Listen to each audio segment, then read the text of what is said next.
अधिक सूचना बारिपदा जीवा माणिकलाल पाणी आम सह लाइव रोचंती प्रतिनिधि माणिकलाल आहुरी 4 दिन तातीरु निस्तार नाही प्रचंड ग्रीष्म प्रवाह अनुभूत होगा जाउछि बारिपदार 8:30 सुधा 36 डिग्री अर्थात ताती आहुरी बढ़िबा।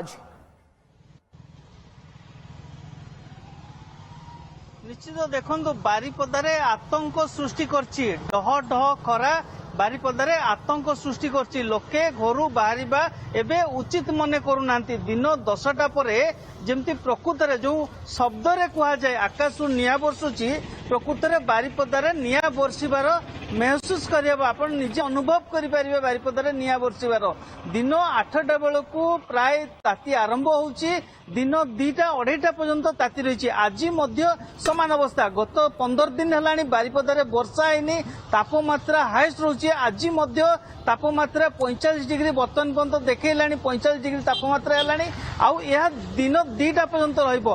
ता सांगकू झांझी पवन मध्य बारिपदारे अस्तव्यस्त करछि जो माने किछि निजर काम अच्छी से माने घर बाहरुचंती नले लोके बर्तमान बारिपदा सहर राजरास्ता रे लोक बाहरिबा उचित मने करूनांती जो भयर वातावरण सृष्टि होइछि।